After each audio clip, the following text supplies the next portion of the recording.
السلام عليكم ورحمة الله وبركاته. إن الحمد لله نحمده ونستعينه ونستغفره ونعوذ بالله من شرور أنفسنا وسيئات أعمالنا. من يهده الله فلا مضل له ومن يضلل فلا هادي له. وأشهد أن لا إله إلا الله وحده لا شريك له وأشهد أن محمدا عبده ورسوله.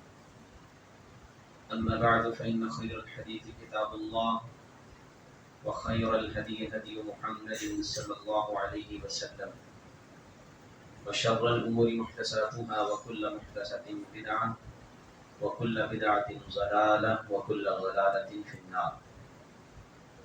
يا أيها الذين آمنوا اتقوا الله حق تقاته ولا تموتن إلا وأنتم مسلمون. يا أيها الناس اتقوا ربكم الذي خلقكم من نفس واحدة وخلق منها زوجها وبث منهما رجالا كثيرا ونساء واتقوا الله الذي تساءلون به والأرحام إن الله كان عليكم رقيبا. يا أيها الذين آمنوا اتقوا الله وقولوا قولا سديدا يصلح لكم أعمالكم ويغفر لكم ذنوبكم ومن يطع الله ورسوله فقد فاز فوزا عظيما. اللهم نذر بكتابك قلبي وشرح به صدري وأنطق به لساني بحولك وقوتك يا أرحم الراحمين. رب اشرح لي صدري ويسر لي أمري واحلل عقدة من لساني يفقهوا قولي. أعوذ بالله من الشيطان الرجيم. بسم الله الرحمن الرحيم. إنما المؤمنون إخوة فأصلحوا بين أخويكم فاتقوا الله لعلكم ترحمون. لائق احترام محترم معزز سامعین، دنیا میں جتنے بھی تعلقات اور رشتے قائم ہوتے ہیں ان کی بنیاد کسی نہ کسی صورت میں موجود ہوتی ہے. کبھی کسی کے ساتھ رشتہ اس لیے قائم ہوتا ہے کہ وہ آپ کا کاروباری ساتھی ہے. خونی رشتے تو الگ ہیں، وہ تو ہیں ہی ہیں. اور کبھی کسی کے ساتھ اس لیے انسان کا تعلق بن جاتا ہے کہ وہ آپ کے ساتھ ایک جگہ پہ کام کرنے والا ہے، کولیگ ہے. اس طرح سے دیگر ہمارے ہاں رشتوں کی بنیادیں ہیں، جبکہ ایک بنیاد ایسی ہے جو خونی سے ہٹ گئی ہے، یعنی اس سے خونی رشتہ نہیں کہا جا سکتا، لیکن وہ بنیاد اتنی اہم ہے کہ دین اسلام نے اس پہ بڑا زور دیا اور اس پہ بڑی توجہ کی ہے، اور توجہ کرنے کے لیے کہا بار بار قرآن و احادیث میں، نبی کریم صلی اللہ علیہ وسلم کے فرامین میں. اور وہ بنیاد ہے ایمان کی بنیاد. ہمارے ہاں آج لوگ کسی سے تعلق اس لیے تو قائم کر لیتے ہیں، ہماری ذات کا ہے، ہماری ذات کا ہے، چلو اس کے ساتھ سلام دعا رکھی جا سکتی ہے، آنا جانا بھی ہوگا، کوئی اس کے کام بھی آ جائیں گے. یہ ہماری پارٹی کا ہے، اس کے ساتھ بھی تعلق اچھا ہے. ہمارے گروہ کا ہے تو کچھ نہ کچھ بات. جو ہماری پارٹی کا نہیں ہے، یا جو ہماری ذات کا نہیں ہے، یا جو ہمارے ساتھ کام نہیں کرتا، یا جس کے ساتھ ویسے ایک آنا جانا اس کے ساتھ نہیں ہے، یا سلام دعا بھی نہیں ہے، اسلام اس پہ بھی زور دیتا ہے کہ وہ آپ کا ایمانی بھائی ضرور ہے. اور یہ جو ایمانی رشتہ ہے یہی اصل رشتہ ہے، اور یہ سب سے بڑا رشتہ ہے جس کو ہم توجہ نہیں دیتے. جبکہ نبی کریم صلی اللہ علیہ وسلم نے صحابہ کی جو تربیت کی تھی اس سے یہی سمجھ آتی کہ سب سے زیادہ وہ اگر کسی سے تعلق بناتے تو ایمان کی بنیاد پہ بناتے. اور یہ ایمان کی بنیاد اور اس بنیاد پہ جڑنے والا تعلق یہ سب سے اچھا تعلق. ہجرت کر کے صحابہ مدینہ میں آ گئے، کوئی رشتہ تھا؟ کوئی رشتہ نہیں، کوئی کاروباری تعلق نہیں، کوئی خون کا رشتہ نہیں ہے، کوئی خاندان کا رشتہ نہیں ہے، ذات برادری کا کوئی تعلق نہیں ہے. وہ کہاں سے آئے اور یہ کہاں پہ آباد ہے، لیکن ان کے اندر کیسی محبت کوٹ کوٹ کے بھری ہوئی تھی کہ ایک بندہ کسی اور علاقے سے آیا، جانتے تک نہیں ہے وہ کون ہے، ہمارے یہاں تو یہ ہوتا ہے نا کہ چلو تھوڑا بہت کوئی جانتا ہو، آنکھوں سے گزرا ہو، کبھی کبھی نظر پڑ جائے تو پھر بھی کوئی اس کا پاس رکھ لیا جاتا ہے، لیکن جانتے نہیں ہیں کون ہے، کہاں سے آئے، کس حالات میں آئے ہیں، اور سب کچھ چھوڑ کے آگے. پر ایسے لوگوں کو پتا لوگ کیا کرتے ہیں، کہتے ہیں اس کے قریب نہ جاؤ، یہ ہمارے سے بھی لے لے گا، یہ تو ویلا ہے. ویلا بندہ کیا دے گا، اس سے تعلق بنانا ہی کوئی گوارا نہیں کرتا. لیکن نبی صلی اللہ علیہ وسلم کی تربیت دیکھیے کہ وہ صحابہ جو لٹے پھٹے آئے، ہجرتوں کے مارے ہوئے، بے کس بے بس، کچھ بھی نہیں ہے، اور یہاں آ گئے، اب رہنا بھی ہے، کھانا بھی ہے، معاملات بھی ہیں. صحابہ نے اس ایمانی رشتے کو اتنا مضبوط کیا ہوا تھا، اور نبی صلی اللہ علیہ وسلم کی تربیت کا اتنا اثر تھا کہ جس کو جانتے تک نہیں ہے، اور صحابی کہہ رہا ہے میرا مال ہے، یہ آدھا تم لے لو، آدھا میں لے لیتا ہوں، تم اس میں شریک ہو جاؤ. کوئی رشتہ نہیں ہے، کوئی تعلق نہیں ہے سوائے ایمان کے. مسلمان ہے، اور قرآن نے کہا انما المؤمنون اخوہ، تم سارے مومن ہو، اور مومن مومن کا بھائی ہوتا ہے. وہ پھر پارٹیوں کے پیچھے نہیں جاتا، یہ ہماری پارٹی کا ہے تو ٹھیک ہے اس کا کام کر لو، اور ساڈا بندہ ذرا خیال رکھنا. وہ ایمان کو دیکھتا، مسلمان ہے اس کا لحاظ رکھتا. ایمانی رشتے کا پاس صحابہ نے رکھا، یہاں تک کہہ دیا، یہ بڑی حیرت کی بات. اور یہ کس لیول پہ جا کے صحابہ نے تعلق رکھا. ایک صحابی کہتا ہے میرے پاس 2 بیویاں، ایک کو میں طلاق دیتا ہوں، تم اس سے شادی کر لو. یہ گھر ہے، بہت بڑا گھر ہے میرے پاس، اب اس گھر میں میں اکیلا رہ رہا ہوں، میری فیملی رہ رہی، میرا گزارا آدھے گھر میں ہو جائے گا، آدھا گھر تم لے لو، آدھا گھر میں لے لیتا ہوں. کوئی پارٹنرشپ نہیں ہے، کوئی یہ نہیں ہے کہ کل کو تم اس پیسے سے کاروبار کرو گے تو کیا پروفٹ دو گے مجھے، منافع کیا آئے گا، کچھ بھی نہیں ہے. تم لے لو، تو میرے ایمانی بھائی. اور یہ ہم نے شروع سے پڑھا، بھائی چارہ جو قائم کیا تھا نبی صلی اللہ علیہ وسلم نے، یہ ایمانی رشتہ تھا. اس طرح سے محبتیں پھیلائی اللہ کے رسول صلی اللہ علیہ وسلم نے، اور نفرتوں کو ختم کیا. آج ہمارے ہاں نفرتیں پنپتی جا رہی ہیں، بڑھتی جا رہی ہیں. کبھی کس بنیاد پہ جا کے مسائل کھڑے ہو جاتے ہیں، کبھی کس بنیاد پہ جا کے. یہ ہمارے مسلک کا نہیں ہے، اس کے ساتھ سلام لینا بھی گوارا نہیں. وہ ایک کلپ سنا میں نے ابھی 2-4 دن پہلے، مولوی صاحب، اللہ ایسے مولوی کو ہدایت دے، ظالم لوگوں کو پتہ نہیں کون بٹھا دیتا ممبر پہ. وہ کہہ رہے اگر کسی بندے نے ذبح کر دیا، وہ ہمارے مسلک کا نہیں ہے، بس ایک یہ مسئلہ ہے، ہمارے غیر مسلک کے بندے نے اگر ذبح کر دیا تو وہ کہتا ہے وہ کھانا ایسے حرام ہے جیسے سور کھانا حرام. اس سے بڑا ظلم کیا ہوگا، اس سے بڑی زیادتی کیا ہوگی ہمارے ساتھ، ہم مسلمانوں کے ساتھ. ایمانی رشتہ ہے، ایک بندہ خود کو مسلمان کہتا ہے، وہ کسی بھی مسلک کا ہے، ہم اس کو کچھ نہیں کہہ سکتے، اس سے ایمانی رشتہ پھر بھی قائم رہے گا. نبی صلی اللہ علیہ وسلم کے صحابی ہیں، انہوں نے تلوار اٹھائی، ایک بندے پہ کافر تھا، اس نے کلمہ پڑھ لیا جلدی سے، انہوں نے کہا ڈرتے ڈرتے کلمہ پڑھا، قتل کر دیا. اللہ کے رسول صلی اللہ علیہ وسلم کے پاس آ گئے، نبی صلی اللہ علیہ وسلم بڑے پریشان. آپ نے فرمایا بتاؤ قیامت کے روز جواب کیا دو گے جب اللہ تم سے پوچھے گا کہ تم نے ایک مومن کو قتل کر دیا. میں تو اس فکر میں مرتا جا رہا ہوں، تم کیا جواب دو گے اللہ کو. اگر وہ اپنا یہ کلمہ لے کے اللہ کے سامنے کھڑا ہو گیا، اللہ میرا کلمہ تو پڑا تھا نا، یہ میرے پاس ہے، اس نے مجھے ناحق قتل کیا. وہ کہتا ہے اس نے ڈرتے ہوئے پڑھا. آپ فرماتے اشققت قلبہ، تو نے اس کا سینہ پھاڑ کے دیکھا تھا کہ اس کے دل میں کیا ہے. مسلمان تو ہے نا ہم، وہ کوئی بریلوی ہے، کوئی اہل حدیث ہے، کوئی دیوبند، مسلمان تو ہو نا، کلمہ تو پڑھتے ہیں نا. جو کلمہ پڑھتا اس کے ساتھ کم از کم کلمے کا رشتہ تو رکھو، کلمے کی بنیاد پہ تو اس سے محبت بانٹ لو. کاری ذبیحہ ہی حرام ہو گیا ہے، اس کا ذبیحہ نہیں کھا سکتے آپ. استغفر اللہ. کیسے کیسے لوگ، اور یہ لوگ نفرت پھیلانے والے ہوتے ہیں. ہاں یہ ہے، غیر اللہ کے نام پہ دیا اس کی الگ بات ہے. عیسائی کا ذبیحہ حلال ہے، عیسائی اگر ذبح کر دے آپ وہ کھا سکتے ہیں. یہودی اگر ذبح کر دے آپ کھا سکتے ہیں، شریعت اسلامیہ نے اجازت دی، قرآن مجید کے اندر موجود ہے. یہودی اور عیسائی اگر ذبح کر دے وہ کھایا جا سکتا ہے، لیکن مسلمان ذبح کر دے تو وہ کہہ رہا وہ خنزیر کی طرح حرام ہو گیا. اللہ ہمیں ہدایت نصیب فرمائے، اور اللہ ہمیں محبتیں بانٹنے کی توفیق.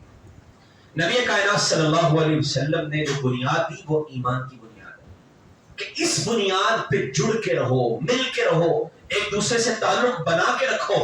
اور آج کیا ہوتا ہے، آج گالیاں دی جا رہی ہیں، آج مسلمانوں کو برا بلا کہا جا رہا ہے. یہ مسلمانی تو ہے ہی کوئی کہ ایک بندہ دوسرے کو کھڑا ہو کے ممبر پہ گالیاں دے رہا، وہ اس کو گالیاں دیے جا رہا ہے.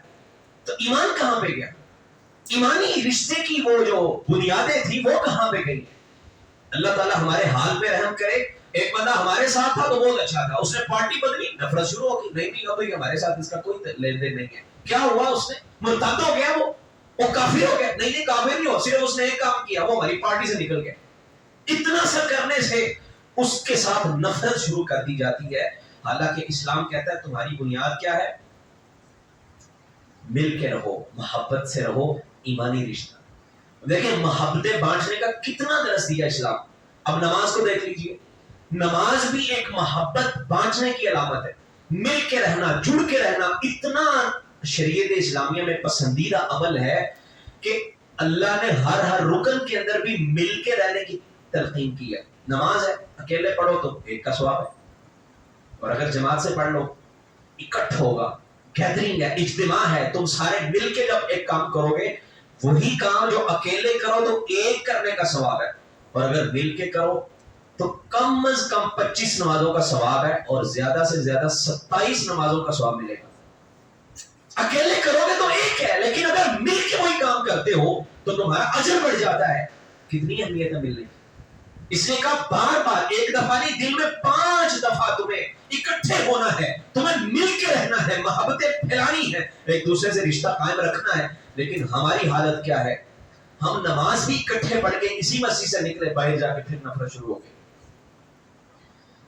حج کو دیکھ لیجیے، کوئی کہاں سے چلا ہے، کوئی کہاں سے آیا، کسی کی زبان الگ، رہن سہن الگ، ان کی ثقافت الگ ہے، زبانیں الگ ہیں، لباس الگ ہے، چہروں کے رنگت الگ ہے، اور ہر طرح کے فرق پائے جاتے ہیں. لیکن ایک بنیاد ہے، وہ ہے ایمان. اور سارے بیک زبان کہتے ہیں لبیک اللہم لبیک. ایک رشتہ ان کا ہے. دور دور سے آئے، وہ کہاں سے آیا؟ کوئی سمندر پار کس علاقے سے، کوئی کس علاقے سے، لیکن ایمان اللہ کو اتنا پسند ہے ان کا کہ ساروں کو اکٹھا کر دیا. ایک ہی لباس ہے اور زبان پہ ایک ہی کلمہ ہے، چاہے کوئی بھی زبان بولے لیکن وہ زبان سب نے بولنی ہی بولنی. اللہ نے محبت کا درس دیا. زکوٰۃ یہاں بھی مل جل کے بانٹنے کی بات ہے کہ آپ دوسروں کو بھی اپنے مال میں شریک کرو. سارا تمہارا نہیں ہے. اب تمہارے پاس ایک نصاب تک مال پہنچ گیا ہے، تم یہ نہ سمجھو میں اکیلا اس کا مالک ہوں. اللہ نے اس میں سے کسی اور کو بھی حصہ دیا ہے، اور وہ تمہارے ہی بھائی ہیں، ان کو بھی اس میں سے دو. اکیلے مالک نہ بنو، دوسروں کو جو رب نے مقرر کر دیا وہ تمہیں دینا ہی دینا. محبت پھیلانے کی بات.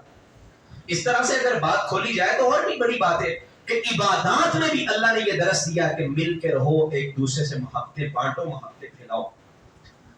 اور نبی صلی اللہ علیہ وسلم نے کیا فرمایا؟ فرمایا مومن یہ آپس میں پتہ کیسے ہوتے ہیں؟ بھائی ہوتے ہی ہوتے ہیں، ایک کل بنیان، ایک عمارت کی طرح ہوتے ہیں.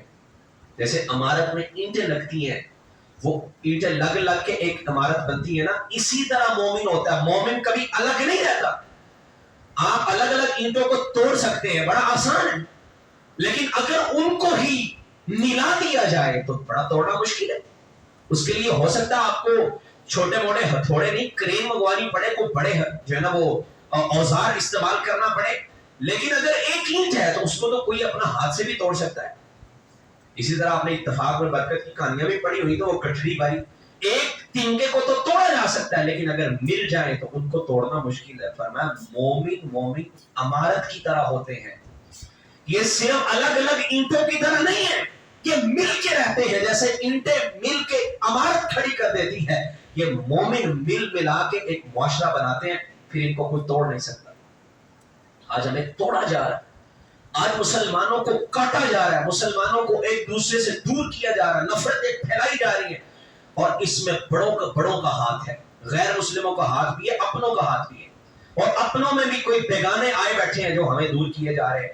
تو مسلمان مل کے رہتے ہیں عمارت کی طرح. نبی صلی اللہ علیہ وسلم کہتے ہیں ان کی ایک ایک اینٹ جب ملتی ہے تو یہ مضبوط ہو جاتے ہیں، پھر ان کو کوئی توڑ نہیں سکتا. اور آپ نے کیا فرمایا؟ اللہ اکبر. مثل المؤمنین فی توادہم وتراحمہم وتواصلہم کمثل الجسد. بڑی پیاری روایت. مومن کی مومن کے ساتھ مثال پتہ کیسے ہوتی ہے؟ جیسے ایک جسم ہوتا ہے. اللہ اکبر. یعنی جسم ہم سارے آپس میں جسم کی مانند ہے. جیسے جسم ہوتا ہے ہم مومن بھی ایسے ہی ہیں.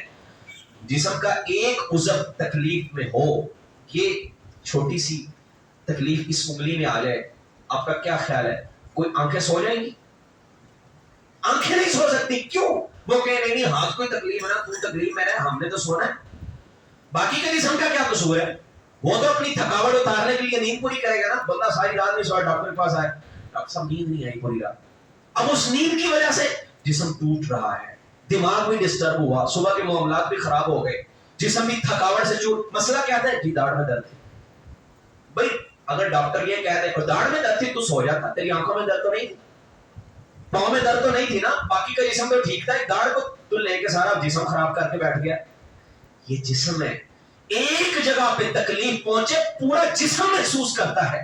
نبی صلی اللہ علیہ وسلم کہتے ہیں تم بھی جسم کی مانند ہو، ایک کو تکلیف پہنچے پورے لوگوں کو تکلیف ہونی چاہیے. میرے بھائی کو مسئلہ بن گیا، ہمارے تو گھروں میں بھائی پریشان ہے، ہم اس کی تکلیف محسوس نہیں کرتے. ہم نے سمندر پار دوسرے کسی کو کیا دیکھنا ہے؟ ہم نے بارڈر سے اگلے علاقے میں کیا دیکھنا؟ ہم یہاں پہ نہیں دیکھتے. آپ کی مارکیٹ میں ایک بندے کی دکان میں آگ لگ گئی ہے، تکلیف آپ کو محسوس ہو اگر ہوئی ہے تو آپ کے اندر ایمان موجود ہے.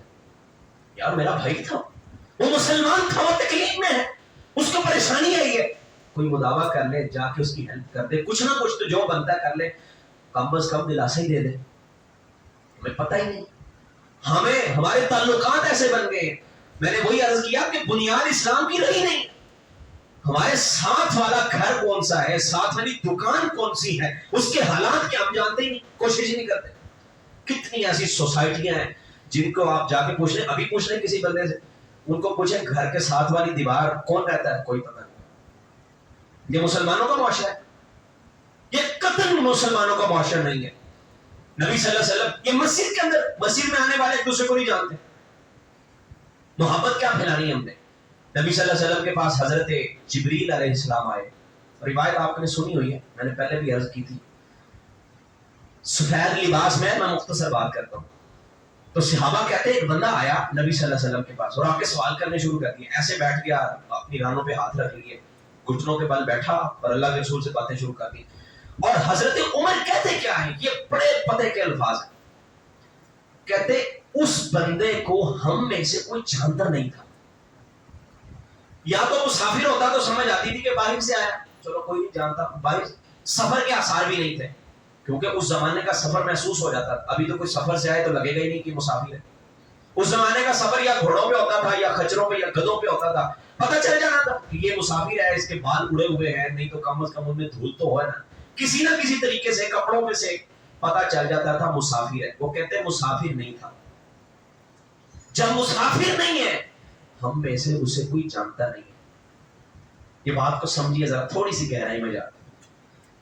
ہم میں سے اسے کوئی جانتا نہیں تھا. اس کا کیا مطلب ہے؟ کہ جتنے لوگ اس معاشرے میں رہتے تھے سارے ایک دوسرے کو جانتے تھے. جب وہ چلے گئے حضرت عمر تعجب میں بیٹھے ہوئے کہ یہ بندہ کون آ گیا، ہماری مسجد میں آیا اور ہم اس کو جانتے ہی نہیں. یہ کیسی مسجد ہے جس کے نمازی ایک دوسرے سے متعارف ہی نہیں ہے؟ یہ کیسی مارکیٹ ہے جہاں رہنے والے ایک دوسرے کو جانتے تک نہیں؟ یہ اس کے دکھ درد میں شریک کیسے ہو گئے جب یہ جانتے ہی نہیں، جب ان کا تعلق ہی نہیں ہے؟ یہ کیسے پڑوسی ہیں جو ساتھ والے سے متعارف ہی نہیں ہے؟ میرے ساتھ کون رہتا ہے، ادھر کون رہتا ہے، میرے سامنے کون رہتا ہے، پتہ ہی نہیں ہے. کل کو نہ اس کی تکلیف کیسے دور کرے؟ وہ پتہ ہوگا، اس کو جانتے ہوگے، کچھ نہ کچھ تعارف ہوگا تو بات بنے گی نا. تو حضرت عمر بیٹھے رہے مسجد میں. اللہ کے رسول فرماتے ہیں کیا ہوا عمر؟ پتہ ہی کون تھے؟ پڑھ لیا عمر کا چہرہ کہ عمر بڑے پریشان ہے، بندہ کون آ گیا. ہمارے اندر وہ بندہ آئے اور ہمیں جانتا نہ ہو. اور آپ کا کیا خیال ہے؟ اس وقت صحابہ نہیں، صحابہ بھی بڑے بڑے موجود تھے اور نئے نئے مسلمان ہونے والے بھی تھے، لیکن سارے متعارف تھے اور ایمان کی بنیاد پہ ایسے عمارت کی طرح، ایسے جسم کی مانند جڑے ہوئے تھے. اللہ کے رسول فرماتے ہیں یہ جبریل تھے، یہ تمہیں تمہارا دین سکھانے آئے تھے. انہوں نے سوالات کیے، احسان کسے کہتے ہیں، ایمان کسے کہتے ہیں، قیامت کب آئے گی، اس طرح کے سوالات کیے. کہا یہ جبریل دین سکھانے آئے تھے. جو میں بات سمجھانا چاہتا ہوں کہ وہاں اس زمانے میں اس معاشرے میں صحابہ ایک دوسرے سے متعارف ہوتے تھے. ہماری حالت کیا ہے؟ ہمارے یہاں کچھ لوگ یہ کہتے ہیں نہیں جی نہیں ایسی کسی نے کٹ بدی رابطہ رکھی ہے. کسی جگہ آپ چلے ہیں ایڈریس پوچھ لیں اچھا فلاں بھی کہتے ہیں. گاؤں میں یہ بڑا اچھا ماحول ہوتا تھا. پہلے آپ پنڈ میں گئے پہلے بندے سے آپ نے پوچھا نا وہ فلاں کو ملنا ہے, اس کا چاہے گاؤں کے آخر میں کھا رہے وہ بتا دے گا اچھا اچھا فلاں سر وہ ادھر رہتا ہے. ابھی کسی سے آپ ایڈریس پوچھ لیں, کسی آپ سوسائٹی میں گئے کسی ٹاؤن میں گئے, نہیں جی ایسی کسی نے کبھی اسلام تو نہیں رکھی, بس اپنے کام سے کام رکھتے. یہ جو کام سے کام رکھتے ہو تم سمجھ کیا بن گیا ہو؟ نبی صلی اللہ علیہ وسلم نے ایسے لوگوں کو پسند نہیں کیا. آپ نے کیا فرمایا؟ فرمایا المؤمن الذي يخالط الناس ويصبر على آذاهم اعظم اجرا من المؤمن الذي لا يخالط الناس ولا يصبر على آذاهم. اللہ کے رسول فرماتے ہیں وہ مومن جو اختلاط میل جول رکھتا ہے دوسرے مومنوں کے ساتھ, جو ملاقات رکھتا ہے, جو سلام دعا رکھتا ہے, کبھی اس سے ملا, کبھی اس کے گھر گیا, کبھی اس کو بلا لیا, کبھی اس کے ساتھ جو ہے نا وہ کال پہ بات کر لی, کبھی میسج پہ رابطہ رکھتا ہے, لوگوں کے اندر گھل مل کے رہتا, میل چھوڑ رکھتا ہے, اپنے آپ کو تقیانوس جیسے لوگ کہتے ہیں ہم وہ کیا کہتے ہیں باہر نکل گئے اور کسی اور جگہ پہ آ کے رہنا شروع کر دیا. اسلام اس چیز کو کبھی پسند نہیں کرتا, میں الگ تھلگ رہتا ہوں, میں کسی سے نہیں ملتا. کہا یہ بندہ جو میل جو رکھتا ہے یہ زیادہ اجر والا ہے اس کی نسبت جو کسی سے ملتا جلتا ہی نہیں ہے. اور حدیث کے الفاظ کیا ہے؟ وَيَصْبِرُ عَلَىٰ آذَاهُ, وہ اس کی تکلیفوں پہ صبر کرتا ہے. جب آپ میل جو رکھیں گے کبھی پر مسئلہ بنے گا, کبھی کسی کی ضرورت پوری کرنی پڑ جائے. آپ اپنے ہمسائے کو جانتے ہی نہیں ہے, تو آپ کے گھر آئے گا کبھی کوئی نمک مانگنے, کبھی کوئی چینی لینے, کبھی کوئی سالن مانگنے, کبھی نہیں آئے. جب آپ میل جو رکھیں گے پھر وہ کبھی آئے گا. یہ تھوڑی سی تکلیف تو ہے نا, تھوڑا سا مشقت تو ہے نا, اپنی چیز دینی پڑے گی. کبھی اس کی بائک میں پیٹرول نہیں ہے, گھر میں کوئی بیمار ہو گیا اچانک سے, سر ذرا چابی دے مجھے جانا ہے, یہ تھوڑی سی تکلیف ہے, آپ نے اس پہ صبر کیا. یہ بندہ اجر میں زیادہ اس بندے کی نسبت جو کسی سے ملتا ہی نہیں. یہ چودھری صاحب ہیں, یہ کسی بڑے آفس میں کام کرتے, کسی اسلام ہی نہیں لیتے, ان کے پاؤں زمین پہ نہیں لگتے, ان کو کون جانتا ہے. یہ کسی کے ساتھ بات نہیں کرتے. کیوں نہیں کرتے؟ عہدہ بڑا ہے, پیسہ زیادہ ہے, تو ایسے بندے کو اللہ پسند نہیں کرتا. اللہ اس کو پسند کرتا ہے جو سب میں گھل مل کے رہے. نبی صلی اللہ علیہ وسلم ایسے گھل مل کے رہتے کہ آپ سے ایک عامی سا بندہ بھی آ کے بات کرتا, آپ اس کی بات بھی سن کے تسلی سے جواب دیتے. نبی صلی اللہ علیہ وسلم کے پاس اب نارمل ایک عورت آتی ہے جس کا دماغی توازن جو ہے نا وہ صحیح نہیں ہے, آگے بات چیت کرتی ہے, اللہ کے رسول اس کو بات سنتے جواب بھی دیتے ہیں. ہمارے یہاں کسی بڑے کو ملنا ہو تو کتنے پاپڑ بیلنے پڑتے ہیں. اللہ کے رسول صلی اللہ علیہ وسلم سے بڑا کوئی نہیں, لیکن آپ نے ایسی محبتیں بانٹی اور ایسا معاشرہ دیا تھا جس میں سارے مل جل کے رہتے, ایک دوسرے سے تعلق رکھتے, دوسروں کی ضرورتوں کو سمجھتے, پورا کرتے, اور دوسروں کے ساتھ تعلقات رکھے, الگ تھلگ ہو کے نہیں رہتے تھے. یہ دینداری قتل نہیں ہے بندہ کہ میں کسی سے نہیں ملتا, میں کسی سے بات چیت نہیں کرتا. ایک دوسرے کو پہچاننا, درد رکھنا, جسم کی مانند.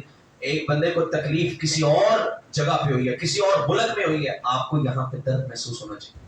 کشمیر میں مسلمان پریشان ہے, اگر آپ کو یہاں ایسے درد محسوس ہو جیسے جسم میں درد محسوس ہوتا ہے, پھر آپ مومن ہیں. ایسے درد ہوا کبھی دعا کے لیے ہاتھ اٹھائے, ان مسلمانوں کے لیے بھی دعا کرتے ہیں جو دنیا کی کسی اور جگہ پہ رہتے ہیں لیکن ہیں پریشان. اللہ ان کی پریشانیاں دور کریں, ان کو ان مظلوموں کی مدد کر اور ظالموں سے محفوظ بنا. کبھی دعا کیے, درد محسوس ہی نہیں ہوا. ہمیں تو ساتھ والے کا درد نہیں ہے, ادھر کا کیا ہوگا. علامہ اقبال نے کہا تھا نا, اخوت اس کو کہتے ہیں چبھے کانٹا جو کابل میں, ہندوستان کا ہر پیرو جوان بے تاب ہو جائے. تو اس زمانے میں ہندوستان کی بات انہوں نے کی, یعنی کہیں پہ بھی کسی کو تکلیف ہوئی ہے, آپ کو اس کی تکلیف اگر محسوس ہوئی ہے تو پھر ایمان ہے اور ایمانی رشتہ موجود ہے. اور نبی کائنات صلی اللہ علیہ وسلم نے فرمایا محبتیں ایسے بانٹو کہ مسلمان ایک دوسرے کی ضرورتیں پوری کرنے والے بنے. اگر کسی کو مسئلہ بنا ہے اس کی ضرورت پوری کر. کوئی بندہ آ گیا ہے, سر سفارش کر دے ذرا کام. ایمانی رشتہ تو ہے نا, اور کوئی رشتہ نہیں ہے. اشفعوا تؤجروا, اللہ کے رسول فرماتے ہیں سفارش کر دو تمہیں اجر مل جائے گا. کیا ہو جائے گا تمہارا ایک زبان ہلانے سے, چلو یار اس کا کام کر دو, مسلمان ہی تو ہے, غریب ہے پیسہ نہیں لگا سکتا, کوئی بات نہیں مسلمان تو ہے نا. سفارش کرنے سے تمہارا کیا جاتا ہے؟ کسی جگہ پہ تمہارا اچھا تعلق ہے, رابطہ ہے, ایک بندے کو جاب وہاں لگ سکتی ہے، تھوڑا سا کہنے سے کیا ہو جائے گا، ایک کال کر دو، ایک میسج کر دو کہ یار اس کی ذرا سن لو، فرمایا سفارش تم کر دیا کرو، اللہ اجر دے دیا کرے گا، اشفعوا تؤجروا۔ نبی صلی اللہ علیہ وسلم فرماتے سفارش کرو، ضرورت پوری کر دو۔ اور آپ نے کیا فرمایا؟ فرمایا میں کسی مسلمان کے ساتھ چلوں، اس کی ایک چھوٹی سی ضرورت پوری کر دو، چھوٹی سی ضرورت۔ فرمایا مجھے یہ اتنا پسند ہے، اتنا پسند ہے کہ مسجد نبوی، عام مسجد نہیں، مسجد تو ساری خاص ہوتی ہیں، میں نے عام کا اس لیے بولا کہ مسجد نبوی میں ذرا نماز پڑھنے کا اجر زیادہ ہے، مسجد حرم میں نماز پڑھنے کا اجر اور زیادہ ہے، تو وہ ان سے کچھ نہ کچھ تو خاص ہو جاتی ہیں نا۔ جیسے نبی صلی اللہ علیہ وسلم نے فرمایا کہ 3 مساجد کے علاوہ کسی بھی مسجد کی طرف رخت سفر باندھنا، کسی بھی جگہ کے ایسے جانا کہ نیت لے کے مجھے اجر ملے گا، کسی دربار پہ، کسی عرس پہ، کسی میلے پہ، کسی فلاں بزرگ کے پاس، اس لیے پوری تیاری سے جانا کہ مجھے وہاں پہ جا کے جو ہے نا وہ میں نے زیارت کرنی اور اجر ملے گا، یہ جائز نہیں، سوائے ان مساجد کے۔ ان میں مسجد نبی بھی شامل، بیت المقدس ہے، مسجد نبی ہے، بیت اللہ ہے۔ مسجد نبوی خاص اس لیے میں نے کہہ دیا، مسجد نبوی کا اعتکاف ان مساجد سے افضل ہوگا، ڈیفینیٹلی افضل ہوگا۔ اور پھر ایک دن کا اعتکاف نہیں، ہم تو ہمارے ہاں تو 10 دن کا اعتکاف زیادہ تر پایا جاتا ہے، نبی صلی اللہ علیہ وسلم مہینے کا اعتکاف بھی آپ نے کیا، 10 دن کا بھی کیا، ایک دن کا بھی اعتکاف کیا جا سکتا ہے۔ ایک مہینہ ایک بندہ اعتکاف بیٹھے مسجد نبوی کے اندر، کسی عام مسجد میں نہیں، نبی صلی اللہ علیہ وسلم کہتے ہیں میں مسلمان کے ساتھ چلوں، اس کی ضرورت پوری کر دوں، مجھے یہ اس سے زیادہ اچھا لگتا ہے کہ میں پورا مہینہ مسجد نبوی میں اعتکاف بیٹھا رہوں۔ اور ایک مہینہ مسجد نبی میں اعتکاف کا مطلب کیا ہے کہ آپ کی ساری نمازیں مسجد نبی میں ہوں گی، وہ 40 دن تکبیر اولیٰ والی فضیلت بھی آپ کو مل سکتی ہے، 5 نمازیں 30 دن تک آپ پڑھیں گے، ساری تکبیر اولیٰ سے پڑھی جائیں گی، مسجد میں رہیں گے اور خلافات سے محفوظ رہیں گے، کتنے اجر شامل ہو جاتے ہیں ایک مہینے اعتکاف میں۔ اللہ کے رسول فرماتے ہیں یہ سارے اجر اپنی جگہ، لیکن میں مسلمان کی ضرورت پوری کر دوں، مجھے یہ زیادہ اچھا لگتا ہے اس ایک جو ہے نا بڑے اجر سے، یہ زیادہ محبوب اور پسندیدہ، کیوں؟ اس میں محبت بانٹی جا رہی ہے اور یہ صحیح روایت ہے۔ تو عزیز ساتھیوں، ایک دوسرے کی ضرورت پوری کرنا، اور نبی کائنات صلی اللہ علیہ وسلم نے کیا فرمایا؟ آپ نے آخری بات کر کے بات ختم کرتا ہوں، مسلمان کو کن بنیادوں پہ آپ نے یہ معاشرے کو کھڑا کرنے کی بات کی، کیسا ہونا چاہیے ایک مومن کو دوسرے کے لیے؟ فرمایا المسلم اخو المسلم، مسلمان مسلمان کا بھائی ہوتا ہے، لا یظلمہ ولا یسلمہ، وہ اس پہ ظلم نہیں کرتا، کبھی بھی ظلم نہیں کرے گا مومن مسلمان تو مسلمان پہ ظلم کر ہی نہیں سکتا، چاہے جائے کہ رشتوں پہ ظلم کیا جائے، چاہے جائے کہ اپنے والدین پہ ظلم کیا جائے، اپنی بہنوں پہ بھائیوں پہ کیا جائے، مسلمان مسلمان پہ ظلم نہیں کر سکتا۔ اور فرمایا وہ اس کو کبھی بھی بے یار و مددگار نہیں چھوڑتا، وہ اس کے ساتھ کھڑا ہوتا ہے، اس کا مددگار ہوتا ہے، کبھی نہیں چھوڑتا اسے کہ جاؤ تم اپنا کام خود کرو، اپنے حال پہ رہو، میں تمہاری کوئی ضرورت نہیں پوری کروں گا۔ اگلے الفاظ بڑے پیارے آپ نے فرمائے وَمَنْ كَانَ فِي حَاجَةِ أَخِيهِ كَانَ اللَّهُ فِي حَاجَتِهِ، جو بندہ کسی مسلمان کی حاجت پوری کرنے میں لگ جاتا ہے، کیا اس کی ضرورت پوری ہو جائے، اس کا کام جو ہے نا وہ ہو جائے، میں اس کی ضرورت پوری کرنے کی کوشش کرتا ہوں، کبھی سفارش کروا رہا ہے، کبھی کسی کے پاس جا کے اس کو دے کے جا رہا ہے، کسی بھی لحاظ سے ضرورت پوری کرتا ہے، فرمایا یہ اس کی ضرورت پوری کرنے میں لگ جاتا ہے، اللہ پھر اس کی ضرورتیں پوری کرنے میں لگ جاتا ہے۔ کان اللہ فی حاجتہ، حدیث کے الفاظ ہے اللہ اس کی حاجت پوری کرنے میں جیسے بندہ کٹ جاتا ہے، اللہ اس کی ضرورتیں پوری کرنا شروع کر دیتا ہے۔ اللہ اکبر۔ اور اگلے الفاظ کیا ہیں؟ ومن فرج عن مسلم کربۃ، اللہ اکبر، جو دنیا کا کوئی غم، کوئی تکلیف، کوئی پریشانی کسی مسلمان سے دور کر دیتا ہے، پریشان ہے، دکھی ہے، اس نے کوئی ایسا کام کیا، اس کا دکھ دور ہو گیا، پریشانی دور ہو گئی ہے، یہ دنیا کا غم ہے۔ اور دنیا کے غم کوئی بڑے غم نہیں ہوتے، دنیا کا غم تو موت آئے گی ختم ہو ہی جائے گا، لیکن قیامت کے دن کا جو غم ہے وہ اتنا بڑا غم ہے، نبی صلی اللہ علیہ وسلم کہتے تھے مجھے اس غم نے بوڑھا کر دیا ہے، اور قرآن کہتا ہے وہ اتنا بڑا دن ہوگا اور اتنا سخت دن ہوگا، اللہ اکبر۔ فرمایا یوم ترونها تذهل كل مرضعة عما ارضعت وتضع كل ذات حمل حملها وترى الناس سکارى، ایسے لگے گا جیسے لوگوں نے نشہ کیا ہوگا، وہ دین اتنا سخت ہے، اتنا غم والا دین ہے، اتنی پریشانیوں والا دین ہے، اتنی وہاں پہ ہولناکی ہوگی کہ عورتیں اپنے حمل تک گرا دیں گی۔ یا مفسرین نے یہ لکھا ہے حمل سے مراد یہ ہے کہ وہ اپنے جن بچوں کو دودھ پلاتی ہوں گی ان کو گرا دیں، یعنی ماں کو اس کی پرواہ نہیں۔ اتنا بڑا دن ہے، اس دن کا غم اگر کسی کا دور ہو جائے تو اس سے بڑی کوئی نعمت نہیں ہے۔ نبی صلی اللہ علیہ وسلم نے فرمایا جو مسلمان دوسرے مسلمان سے محبت کرتے ہوئے ایمانی رشتے کی وجہ سے اس کی ایک ضرورت پوری کر دے مہینے کے اعتکاف سے زیادہ، اور اگر اس کا کوئی غم دور کر دے، کوئی پریشانی دور کر دے، اللہ قیامت کی پریشانیاں اس بندے سے دور کر دیتا ہے۔ اللہ اکبر، کہ آپ نے دنیا میں اس کی پریشانی دور کی ہے، اللہ قیامت کے روز آپ کی پریشانیوں کو دور فرما دے۔ اور نبی صلی اللہ علیہ وسلم نے فرمایا مومن مسلمان وہ ہوتا ہے جس سے من سلم المسلمون باللسانہ ویدہ، اس کی زبان اور اس کے ہاتھ سے دوسرے مسلمان محفوظ رہتے ہیں، دوسرے مسلمانوں کو کبھی ہاتھ سے تکلیف نہیں پہنچائے گا، چاہے جائے کہ وہ تلوار اٹھا کے اس کو قتل ہی کر دے، یہ تو بہت آگے کا درجہ ہے، اس کو کبھی یہ ہاتھ سے تھپڑ تک نہیں مارے گا، کسی لحاظ سے تکلیف نہیں دے گا۔ وہ کیا الفاظ ہیں؟ لسانی، اللہ اکبر، چلو ہاتھ سے تو تکلیف کوئی نہ کوئی پہنچ جاتی ہے، زبان سے کچھ ایسا کلمہ بھی ادا نہیں کرے گا جسے اسے تکلیف پہنچے۔ آج پوسٹ لگتی ہے دوسرے مسلمانوں کے خلاف، پارٹی نہیں ہے نا، باقی ہے مسلمان، ایسی ایسی پوسٹیں لگاتے ہیں، ایسی ایسی باتیں کرتے ہیں، اگلے مسلمانوں کی تکلیفیں پہلے سے بڑھ جاتی ہیں، پتہ پریشان ہو جاتا ہے، یہ مسلمان ہے، یہ کیسا معاشرہ ہے، یہ کس طرح کے مسلمان ہیں جو دوسروں کو ہاتھ سے بھی تکلیف پہنچاتے ہیں، جو زبانوں سے بھی تکلیف پہنچا رہے ہیں۔ کسی بھی لحاظ سے مسلمان کو پریشان کرنے والا یہ مومن نہیں ہو سکتا، اور مومن وہی ہے۔ نبی صلی اللہ علیہ وسلم کے الفاظ کیا ہے؟ المسلم، مومن تو وہی ہے جس کی زبان سے بھی مسلمان محفوظ ہے اور اس کے ہاتھوں سے بھی مسلمان محفوظ ہے۔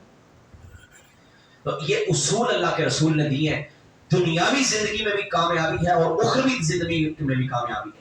ضرورتیں پوری کرو، مسلمانوں کی حاجات کو پورا کرنا، ان کے دکھ درد دور کرنا، اور پھر اپنی زبان سے کسی بھی تکلیف سے اس کو محفوظ رکھنا، ہاتھ سے بھی۔ اور اگلے الفاظ آپ نے فرمائے ومن ستر مسلما، اور جو کسی مسلمان کی ستر پوشی کرتا ہے، محبتیں پھیلانے کی بات ہے نا، ستر پوشی کا ستر کا معنی ہوتا ہے چھپانا۔ ستر مسلما، کسی مسلمان کی عیب کو چھپا لیتا ہے، ڈھنڈورا نہیں پیٹتا، ڈھول لے کے نہیں بیٹھ جاتا کہ فلاں نے ایسے کیا، فلاں نے ایسے کیا۔ لوگ ڈھونڈ ڈھونڈ کے چھوٹے چھوٹے کلپ ڈھونڈتے ہیں، لوگوں کی باتیں جوڑتے ہیں اور پھر اس کو وائرل کر دیتے ہیں۔ یہ کیسے مسلمان ہے؟ یہ گھٹیا ترین مسلمان ہے۔ ایسے مسلمانوں کو تو مومن کہنا ہی چاہیے، جو دوسروں کی چیزوں کو ڈھونڈ ڈھونڈ کے اس کو شائع کرتے ہیں۔ دیکھو اس نے یہ کیا، میڈیا کیا کر رہا ہے؟ سارا کچھ یہی کر رہا ہے۔ اس میں کیا ہوتا ہے؟ عزتیں اچھالی جاتی ہیں، پگڑیاں اچھالی جاتی ہیں، لوگوں کی عزتوں کو پامال کیا جاتا ہے۔ ہمارے میڈیا نے سارا کچھ یہ کیا۔ دیکھ لیں آپ کسی بھی چینل کو لگا کے دیکھیں، فلاں نے ایسے کہ فلاں موقع پہ فلاں موقع پہ، مسلمان کی پردہ پوشی کی تو بات ہی ختم ہے، کوئی بھی نہیں کرتا۔ فرمایا جو کسی کی پردہ پوشی کرے گا، اللہ اکبر، بہت بڑی بات ہے۔ میں نے یہ بتایا کہ یہ اصولوں پہ عمل کر لے، دنیا بھی بنے گی، آخرت بھی بنے گی۔ دنیا میں آپ نے کسی کے عیب پہ پردہ ڈال دیا، آپ کو پتا ہے اس میں یہ گناہ ہے، چھپا دیا، کوئی بات، اللہ کے ساتھ اس کا معاملہ ہے، چھپا دو، خاموش ہو جاؤ، بولنے سے آپ کو کیا ملے؟ چھپا دیا۔ نبی صلی اللہ علیہ وسلم نے فرمایا قیامت کے دن اللہ اس بندے کے عیبوں پہ بھی پردہ ڈال دے گا جو مومن کے عیبوں پہ پردہ ڈالتا تھا۔ اتنا پسند ہے اللہ کو ایسا معاشرہ جہاں محبتیں پنپتی ہوں، جہاں ایک دوسرے سے اچھے تعلق ہوں۔ اللہ کو یہ لوگ اتنے اچھے لگتے ہیں، اللہ نے کیسی کیسی ان کے لیے چیزیں رکھ دی ہیں کہ تم دنیا میں کسی کی ستر پوشی کرو، اللہ قیامت کرو تمہارے عیبوں پہ پردہ ڈال دے گا۔ اور جس کے عیبوں پہ پردہ ڈال جائے، نبی صلی اللہ علیہ وسلم فرماتے ہیں اللہ ایک بندے سے پوچھے گا یہ گناہ تو نے کیا ہے؟ کہے گا اللہ ہاں میں نے کیا ہے۔ اللہ کہے گا یہ بھی گناہ تو نے کیا ہے؟ اللہ یہ بھی میں نے کیا۔ جرأت کس سے ہوگی کہ وہ انکار کرے اللہ کے سامنے؟ سارے گناہ اس کے سامنے اور پہاڑ لگے ہوئے، اتنے گناہ کیے، اب وہ پریشان ہو گیا، اب تو مارا گیا، اتنے گناہ۔ اللہ رب العزت کی رحمت ہے نا، اللہ کہے گا میرے بندے یہ گناہ تیرے اور میرے درمیان ہے، دنیا میں نے تیرے گناہوں پہ بھی پردہ ڈالا تھا، آج میں نے ان گناہوں کو آج بھی پردہ ڈال کے سب کو معاف کر دیا۔ تو کیوں نہ ہم مسلمانوں کے گناہوں پہ دنیا میں پردہ ڈالیں، دنیا میں آپ کے گناہوں پہ پردہ ڈالے گا اور پھر قیامت کے روز بخشش کا سامان ہو جائے گا۔ تو مسلمان کی پردہ پوشی کرنا یہ بھی ایک بہت عظیم بات ہے، اور قیامت کے روز بھی انسان کی سرخروئی کے لیے بہت اہم بات ہے۔ اللہ ہمیں وہ رشتہ قائم کرنے کی توفیق دے جو اسلامی معاشرے کا اصل رشتہ ہے۔ اللہ ایمان کی بنیاد کو سمجھ کر رشتے استوار کرنے کی توفیق عطا فرمائے، اور اللہ ہم سب کو محبتیں بانٹنے، محبتیں پھیلانے کی توفیق دے، اور نفرتوں کو ہم سے دور کر دے۔ اقول قولی ھذا وآخر دعوانا الحمدللہ۔